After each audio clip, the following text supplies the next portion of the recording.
Kyle. Hey, how you doing? Good. Darren Sutton. How are you? Danny Wexelman. Good to see you, my friend. Good to see you. What's up, Kyle? Nothing much. This is Thanks for super joining us, cool. dude. Yeah, we appreciate this. We really, really do. What's the latest for you as far as workouts and what does Pollard have you guys doing? What's going on there? We're just, All right, Darren, when you're ready. Okay. So Kyle, and by the way, thank you. We appreciate you shooting the breeze with us. The Dream And Series. happy birthday. Yeah, happy birthday. That's exactly right. We Danny gotta do just it. jumped in there and did it. Yeah, happy birthday. 21 years old. You can't get in trouble. We're in a pandemic. We understand all that. So plus, people can hear you. I can see you. You're fit. You take care of yourself. You're not getting in trouble. You're building your career. There's good things here in the next few months, we hope. But yes, happy birthday to you. I do want to start with the Dream Series because in our pre-interview, Danny shared it with you. You know, MLB and Dell and Tony would bring us out there. It was my honor to learn, to listen, to cover. I've been around these athletes as they've gotten older. They're where you want to be, getting into the higher level of the minor leagues. But it was different this year, Kyle, and college athletes were involved, which I think was very cool.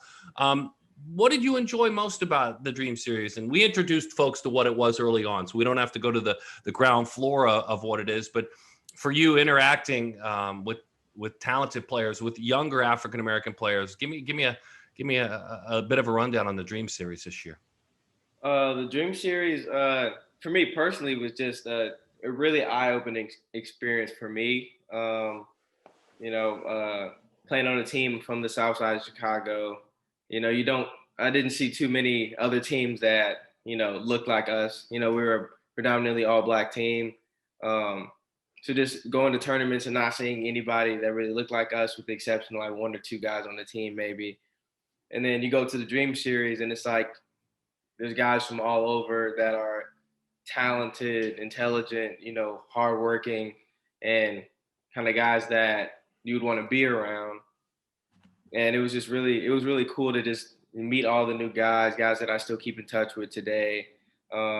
Seeing guys that were drafted, guys in college, and we all keep up with each other. It was just really cool to just compete with them, play with them. The coaching and instruction was second to none. Former major leaguers, things like that. So just being around guys that had similar qualities and similar aspirations as I, that also looked like me, was extremely important for me, and it inspired me to work harder and to reach the heights that all of us wanted to reach. So it's interesting. As you look at the youth, you're now a man. As you look at some of the younger brothers that were in there with you, right? Where is the state of the evolution of the African American in baseball? And I mainly mean like 15, 16, 17 years old. You're on your journey. You're almost there. What are you seeing when you talk to young athletes? What questions are they asking you? Where is baseball in hopefully its evolution? Yeah, I definitely see evolution. I think it's very exciting to see young guys that are excited about playing baseball. There's been a decline in terms of the representation of African Americans in the major leagues, and that's often discouraged a lot of people to not play baseball and not go that route. But I'm starting to see more and more guys that are playing baseball, excited to play baseball, and happy to play the sport, and that have genuine love for the sport.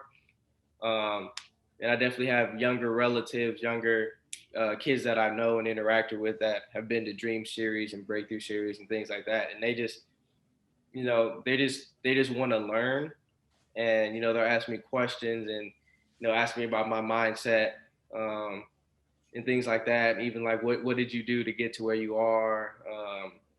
And I just think it's really exciting and inspiring to see those young guys have that motive and have that intense aspiration to get better, to learn, to do well in the classroom, to be good people.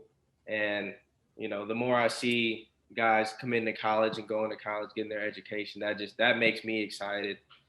So yeah, I think it is evolution. More and more African American baseball players commit to big time schools and get drafted. So I'm very excited to see where it goes. And yeah, I have nothing but hope for the next generation of African American baseball players. I love hearing that. I absolutely love hearing that. And I feel like it sounds like you've started to cultivate your voice in your community, at school, in different places that you find yourself. And as I mentioned, I'm looking through your Instagram, and you don't have a ton of posts, so it doesn't take a long time to get through. And what stuck out to me was in June, the words that you decided to put together when Black Lives Matter and the social and racial injustice was ringing louder than ever, and is still ringing loud right now. And you wrote that it's important to have the hard conversations, and Darren and I make a point to have those hard conversations. And I tell people sometimes I still don't know what to say. I still don't know if I'm saying things correctly, but I know that it's important to say them. And so I'm kind of wondering, from like our perspective, someone who covers the game, who we work with a lot of Black athletes at every age level, what can we do to help be a part of the change and make a difference when it comes to African Americans in the game of baseball? I think just being there and showing unconditional love is something that is extremely important, and also being confident in that. I feel like a lot of times there's a hesitance or an uncomfortable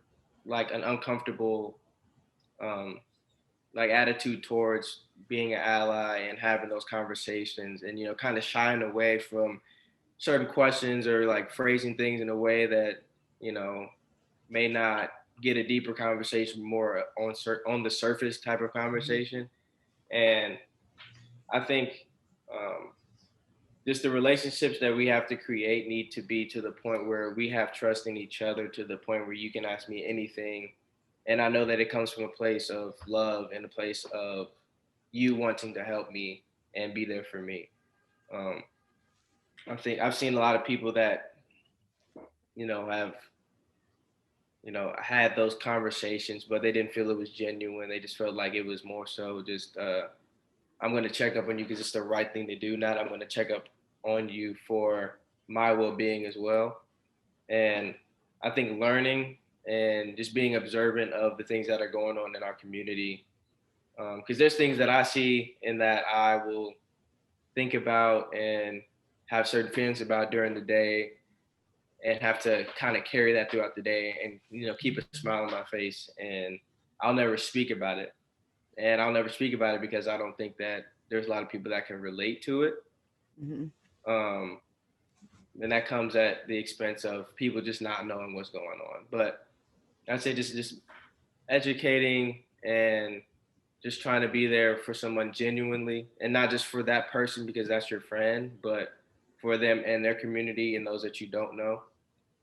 Because that's extremely important. It can't just be because you have a black friend or a black teammate. It should be because you want to see unity and peace amongst everyone. You're so thoughtful. Everything that you're saying, you've had time, I'm sure, to think about, but also you're speaking from your heart. And I appreciate that. I know Darren does too.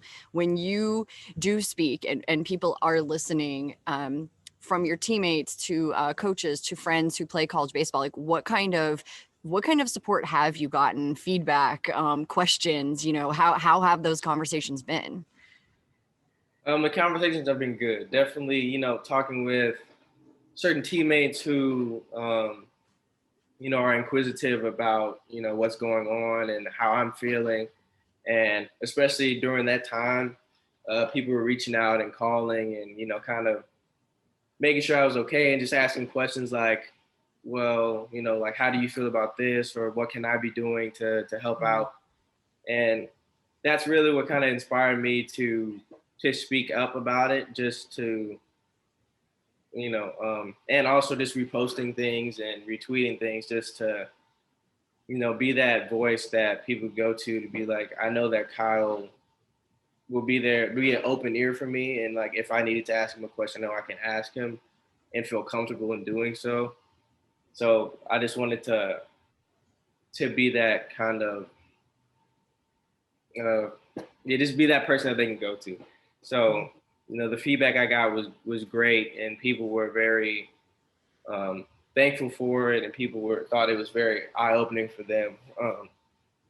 And just one of the things that I really wanted to drive home is that you may not be a part of the problem, but make it a mission to be part of the solution. And that one line I think was a big game changer for a lot of people. And they saw it as like, I'm not contributing to the injustice or inequality, but I'm not doing anything to help out. And that's something that I feel got the best feedback. And just having conversations with coaches, players, anybody, umpires. I've talked to umpire after a game before who just had questions in the parking lot, and I was just, so yeah, I thought it was a good thing.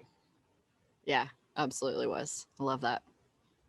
I want to read a scouting report to you. Okay, I'm going to shift gears a little bit. Do you mind? I want to read a scouting report to you. This is from Perfect Game. This is from the Jupiter event back in 2017. And here's what I want you to do: drink it in, listen to it, and then tell me how you evolved from here. Like if this is your starting point, right? Tell me who you are now. I can read your stats, but I haven't seen you pitch in person. I did see you pitch in person there, amazingly enough. I didn't write this report. I'm not good enough to be a scout. So here you go. This is from Jupiter 2017, and it reads, Salley showed off a loose, quick arm stroke from the left side, generating fastballs that reached 91 and settled in at 85 to 88, highlighted by the plus sink at times down in the zone. That's a good thing. He showed both the curveball and a slider, with the curveball being softer, bigger breaking, landing it for strikes at will, while the slider was sharper and shorter, buried down in the zone as the strikeout pitch. 2017. How have you evolved from then? Because I know you have. Yeah, for sure. And by the way, that's a great scouting report. So if you've evolved, you're like an A+ student now. So how have you evolved? Yeah, that was one of my better days down there in Jupiter. Definitely evolved physically. I was a late bloomer in terms of me developing physically. Like, I used to be skin and bones. I was short, and then I kind of grew a little bit, got some meat on my bones. So definitely stronger than I was before. The changeup is something that I've really been working on, and just making that a solidified pitch for me in my arsenal. I kind of scrapped the curveball and just stuck to slider. So it's fastball, changeup, slider now, and really the biggest difference is just thinking like a pitcher and going about my business as a pitcher. I was kind of a two-way up until I got to college, so really just focusing on pitching and mechanics have been the biggest difference for me. This past summer during quarantine, I went to train with my old pitching coach, Marvin Freeman, and we just really hit home on mechanics, and just I just had to look at myself and understand that I could be better in a lot of areas in terms of my mechanics. And how could you be better? Because you're talking to an old minor league pitcher. Give me some specifics. For me, it was just utilizing my leg more. I get a lot of my strength and power from my lower half, and I felt like I wasn't utilizing that to the best of my ability. And obviously, it's not that I was doing poorly before. It's just I knew that I could be better, and I just wanted to take the time to really work on myself and get. And it definitely made a difference. Within about 4 weeks, I went from about being like 88 to 89 to being 93 to 95. So that kind of made a really big jump for me. And, just kind of being consistent in my mechanics, and, also mindset has been huge for me. Being mentally tough,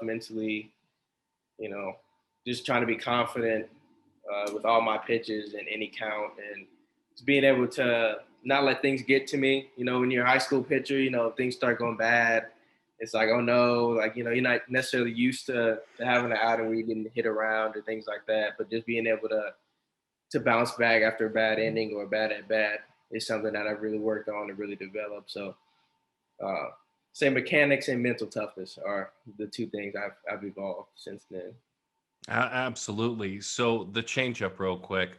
What are some of the keys for it to you? And I always ask my younger pitchers, bring it to life for me. If you were to take your changeup into the room and introduce it to me and say, "Hi, this is my changeup.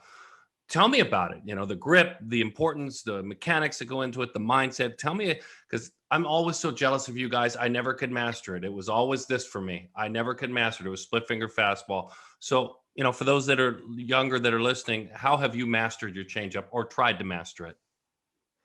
For me, it's just keeping the same arm speed. You know, a lot of times with the changeup, Do you throw it as hard as you can, essentially? yeah, essentially, yes. Yeah. I'm not necessarily ripping through it the same way I would with the fastball, Right. but I'm trying to keep the same arm speed and just finish it most importantly. Uh, if I get here and I push it, then it'll go up and away, and I'll miss with it every time. I mean, it'll still move, but I know I'm at my best when I can really finish out in front and, you know, as some guys say, shake hands with the catcher. Just reach out and get through it, and that's when it has the best movement, its best command. Um, I'm obviously still trying to master it because it's definitely not an easy pitch to get for sure. But yeah, I held it with a two seam grip, a circle change, and kind of kind of want to mirror it with my two seam fastball a little bit, and you know it's usually around 83, 84. So looking forward to using it this year. Didn't really use it much freshman and sophomore year. It's kind of a new development for me. So really looking forward to being able to throw it. Dude, the hitters are going to hate you. I can't wait to watch it. It's a good thing. It's a good thing. So, okay, we heard a little bit about how you have developed pitching wise, you know, in the past few years. So, drafted in the 40th round, the last round in 2018, and you know, you were drafted. That is an accomplishment in itself to be drafted, but that wasn't good enough for you. You bet on yourself, you invested in yourself, you go to Duke. Today's your birthday while we're recording this podcast. A big day, it's exciting. You're 21, like, you know, you're going into your junior year, and it's a big year for you. So personally, how have you changed since that moment? Like, who are you now, or what attributes do you have now that you didn't have in 2018? Um, you know, it's definitely a maturity in terms of, you know, me growing up and becoming a young man, and you know, obviously being in college and going to school and you know practice and everything. Just having to be very accountable, be very responsible. Um, you know, take care of business, do the little things, attention to detail. You know, you can kind of get away with things in high school when you're younger and just, you know, maybe, you know, kind of like halfway doing it, you know, but you know, when you're in college, you really have to grow up. You really have to do things the right way. And I think that's been something that I've really valued with the college experience. Just um, you know, the long nights of writing essays and you know, trying not to procrastinate and just having to go to practice and getting my work in. That's just something that I wouldn't have gotten if you know I went out of high school. And you know, obviously, I really value education. That's the reason that I came to school. Um, but yeah, for me, just the biggest difference is just me growing physically, mentally, emotionally, and you know, I have more confidence in myself as a pitcher throughout all the experience that I've had, the ups and downs of you know playing in college, and you know, not every day is not going to be your best day, and just come to terms with the fact that you got to be able to come out the next day bat, the next pitch, and better in yourself. And that's something that I've learned to do is to bet on myself and believe in myself. Because if you don't believe in yourself, nobody else will. And that's something that I take to heart, and that's something that I take with me in the weight room, in the classroom. I have to work as hard as I can, give it all I got essentially, and at the end of the day, have no regrets about could you have done better, could you have done more. So um, yeah, that's the biggest difference for me. You've grown a lot. You've done Yeah. a lot of growing. Yeah, college is a good thing in a lot of different ways. I want to hear about your team. Can you kind of tell me a little bit about the guys who are going to be on the field for Duke this year? I mean, yeah, we got some guys back, and then we got Rothenberg and Loperfido back. Pitching wise, we're gonna have a relatively inexperienced staff, but we got a lot of guys that can do some special things, and I believe in everybody on the team. You know, we got a lot of returns. We lost Jarvis and Gerard and Mervis, but we got a lot of guys that can fill those roles and that can play with the best of them. You know, my roommate Ethan Murray, obviously I'm rooting for him over. So yeah, this very very confident in the work that we put in, and I think at the end of the day, I think we got a good shot at making it to Omaha at the end of the year. We're just working hard, and in terms of who will be playing, I can't speak to that, but you know, whoever they have on the field, I'm sure will be the right group of people and the group of people that'll set us up to win. So. How's my buddy James Vaughn doing? Oh, James is great. Energy, great guy. One of my very close with him. He's a really good dude. So take care of him. You can be his bodyguard. Take care of him. You're the veteran. He's the baby. Danny, so Vaughn was one of my favorite interviews. Like, and you'll appreciate this, in the heart of the pandemic, right? In the heart of it, like no one was going anywhere. And especially he came on with me and did a 20-minute interview from right there at his place in New York.